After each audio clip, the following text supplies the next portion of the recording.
superstar, rock star of Norway and of the world, world #1 Magnus Carlsen.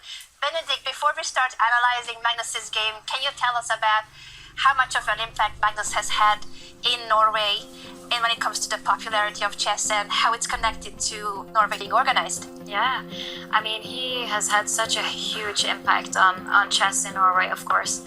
There's no doubt about that. I mean, Norway, there's always been chess players and chess clubs all over this country for many, many, many years.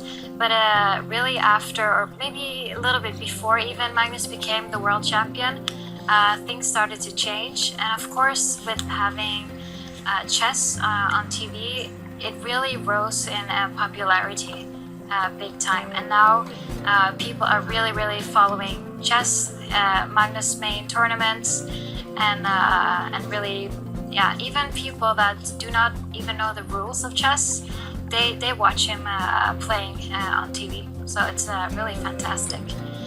And for Norway Chess, I mean, we had our first tournament before he became the world champion. It was in 2013, so it was earlier in the year before he became the champion.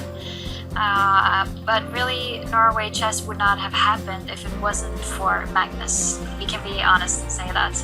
And now people are also getting to know the other players, of course. They are getting familiar with many of these top players. So now he's not the only one people are following.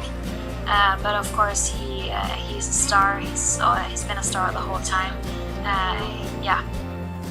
He's a star and he is going to try to bounce back from not the very best of start. He was the king of Armageddon last year and he won Norway Chess very convincingly.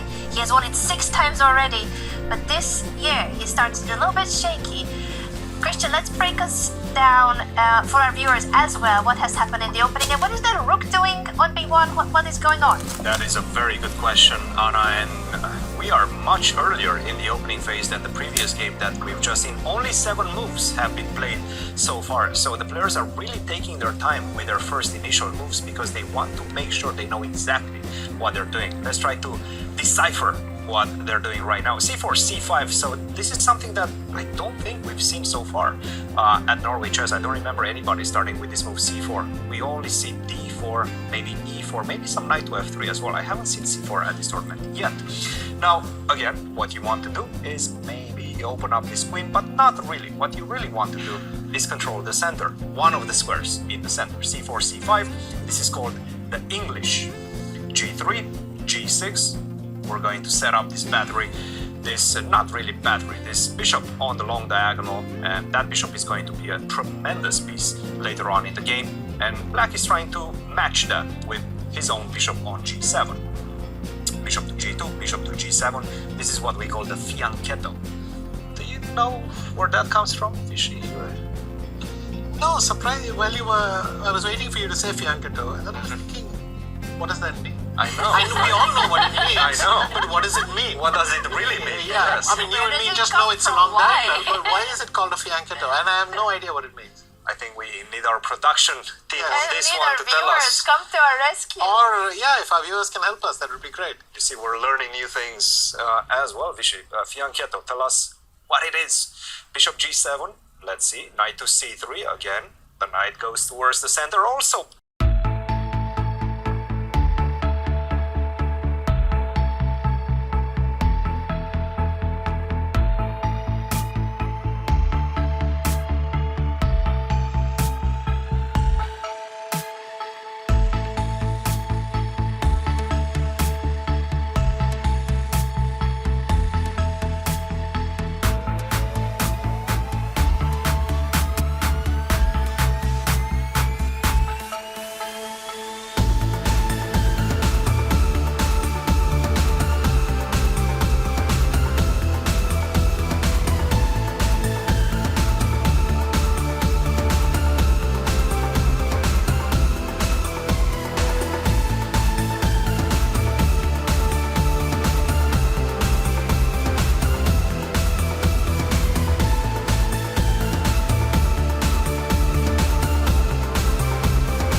Magnus Carlsen Absolutely. against world number 4 Arjun Erigaisi. Magnus Carlsen very I'm close glad to the Magnus win. H4. He played your move. He played my Listen move. to you. He played your move. H4, queen to d3, passing the move. And just improving, I guess, the pawn structure is... yeah, this one is Now, looking great. would you play queen c5 or queen c6? I was thinking queen c5. I was hoping that I'm not blundering anything, which I don't think I am. But just because I want to keep a contact with the pawn on f2. I don't know why, because I can give you that pawn at any moment. Yeah, once my pawn reaches b7, it doesn't matter how many of my kingside pawns fall.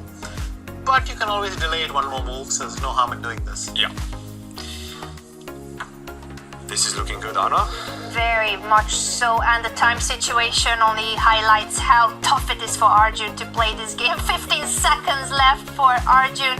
Magnus Carlsen steps away from in front of the pass pawn. Now it's ready to be pushed. Get a second queen and convert this into a full victory. It will mean 3 points for Magnus, and he will be leading the tournament once he wins this game. A check by Arjun. The king will step close to the white queen, Playing protecting with 1 it. second.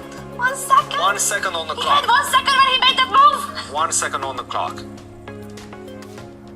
Another queen check is coming And on the this 6th is rank. horrible because there's just 0 checks left. 0 checks. He's When I get the king resigning to in c7, fact. he is resigning. Resigns, and the players are exchanging a few words about what happened earlier and the critical moment that Magnus Carlsen pointed out in the confessional booth. He did say that Arjun had to offer a queen trade and not allow the trade of the rooks on the back rank. Arjun missed it, and from that moment on, Magnus Carlsen didn't let Arjun out of his grasp. This is it. Magnus Carlsen is now back